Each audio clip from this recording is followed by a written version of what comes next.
Hey guys, good morning, welcome back to my channel. आपके पास बच्चों को तो गाइस आज बात करेंगे ज्योमेट्री की। ठीक है, तो बहुत प्यारी क्लास होने वाली है। अगर आपने हमारे चैनल को सब्सक्राइब नहीं किया, चैनल को सब्सक्राइब कीजिए और ज़्यादा से ज़्यादा सपोर्ट कीजिए। तो फटाफट से पहले तो इसके बेसिक के बारे में जान लेते हैं कि बेसिक क्या होता है। ठीक है, तो देखो सबसे पहले तो जानेंगे सर्किल के बारे में। ठीक है, सर्किल यानी कि वृत्त, सर्किल यानी कि वृत्त। देखो एक सर्किल बनाया मैंने, ठीक है, ये इसका सेंटर है। ठीक है, क्या है? सेंटर यानी कि केंद्र बिंदु। लिख लेते हैं सेंटर। क्या होता है? सेंटर यानी कि केंद्र।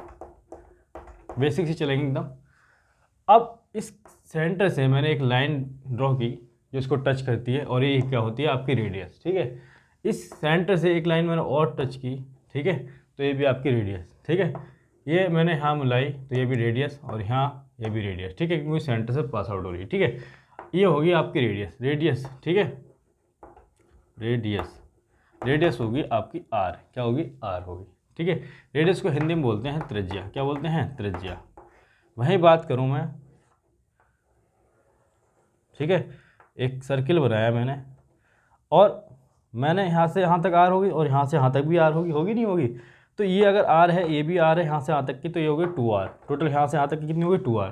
और ये होता है आपका व्यास। क्या होता है? व्यास, यानी कि ये होता है आपका डायामीटर। क्या होता है? डायामीटर। ठीक है, अब बात करूं, जैसे मैंने एक सर्किल बनाया, ठीक है, और मैंने एक लाइन यहाँ से ये खींच दी। ठीक है, तो ये होती है आपकी कोड। क्या होती है?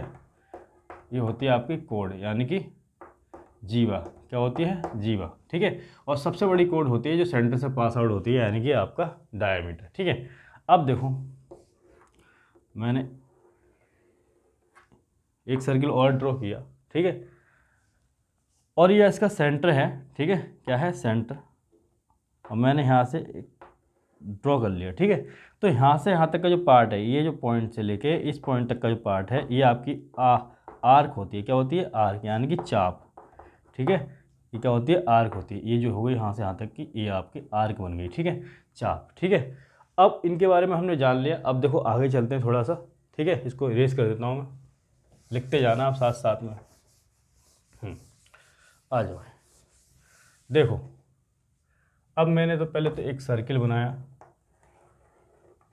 ठीक है, एक सर्किल मैंने ड्रॉ कर लिया। ये जो आर्क है इसकी, ठीक है, जो जीवा है, मैंने यहाँ से इसको टच करते हुए इस तरह से बनाया। ठीक है, और इस यहाँ से टच करते हुए मैंने इस तरह से बनाया। ठीक है, तो एक चीज़ हमेशा याद रखना कि जब ये इसको टच करेंगे सर्किल को, ठीक है, ये जो टच कर रहा है, ये जो टच कर रहा है, तो ये अगर थीटा है तो ये भी थीटा होगा। थीटा का मतलब क्या है? अगर ये 20 है, ठीक है, तो ये भी कितना होगा? 20 होगा। ये इक्वल होते हैं। ठीक है, जैसे मैंने एक और बनाया, ये मैंने इस आर्क से, जो भी आर्क दी हुई है, ठीक है, इससे मैंने एक यहाँ बनाया, ऐसे खींच दिया, और एक यहाँ बना के ऐसे खींच दिया। क्या ये दोनों इक्वल है? इक्वल नहीं है। ठीक है, ये जो एंगल होंगे ये थीटा भी नहीं, ये अलग अलग होंगे। ठीक है, इक्वल नहीं होंगे। ठीक है, क्यों इक्वल नहीं होंगे? क्योंकि जो टच करेगा वही इक्वल होगा, और ये इक्वल नहीं होंगे। ठीक है, ये टच नहीं कर रहे हैं। ठीक है, तो ये भी आपको समझ में आ गया होगा। जैसे ये वाली 40 है, ठीक है, ये 40 है, तो ये भी कितनी होगी? 40 ही होगा। ठीक है, और देखो बना लेता हूँ मैं एंगल। जैसे आपको दे दिया जाए, ये बना गया। ठीक है, मैंने बनाया हाथ से, इसको टच करते हुए ये बन गया इस आर्क से, और इसको टच करते हुए ये बन गया।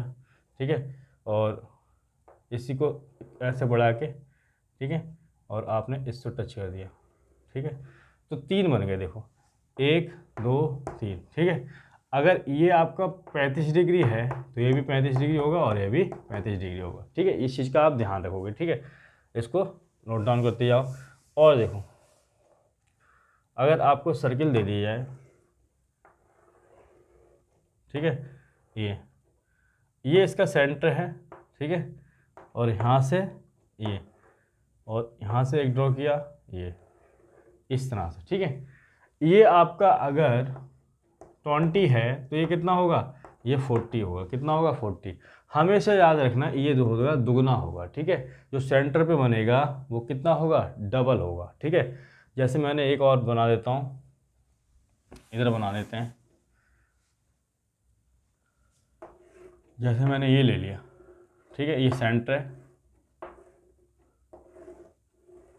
ये अगर आपको मैंने 80 दे दिया तो ये बताओ कितना होगा सेंटर में जो बनेगा, तो सेंटर बनेगा डबल, 80 का डबल, ठीक है, 8 दूनी 16, 160 का बनेगा।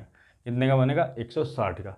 ठीक है, इस तरह से आप करोगे चीज़ों को। ठीक है, जैसे और दे देता हूँ मैं, ये आपका सर्किल है, ठीक है, ये देखो ये सेंटर है, क्या है? सेंटर है। अगर यहाँ से यहाँ तक का जो ये जैसे एंगल दे दिया, ये और ये, ठीक है, तो ये तो आपको दे दिया 20, क्या दे दिया? 20। और आपसे पूछ लिया है कि ये बताओ ये वाला एंगल कितना होगा। ये अगर 20 है तो ये एंगल पूछ लिया है तो कितने होंगे। तो आपको अगर पता होगी, ठीक है, कंडीशन कि ये 20 है तो ये डबल होता है, ये 40 होगा। अब ये 40 है तो बताओ, देखो ट्रायंगल है और ट्रायंगल के तीनों जो कोण हैं उनका सम कितना होता है? 180 डिग्री होता है। कितना होता है? 180 डिग्री होता है।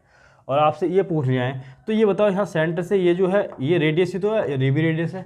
जब ये और साइड दोनों इक्वल हों, भाई रेडियस है, ये भी रेडियस है, तो दोनों रेडियस इक्वल होंगी। अब जब दोनों साइड इक्वल हों तो ये जो एंगल होंगे आपके इक्वल होंगे, हमेशा याद रखना। ठीक है, तो ये 40 है, 40 अंदर से माइनस कर दोगे पहले तो कितना आ जाएगा यहाँ से? तो ये जाएगा 140। कितना आ जाएगा? 140 बचा। ठीक है, अब 140 का आधा कर दोगे, ठीक है, आधा करोगे 2 से 7 पे जाएगा 70। ठीक है, तो ये 70 हो जाएगा और ये भी 70 हो जाएगा। तो इस तरह से आप निकाल लोगे, ठीक है, एंगलों को।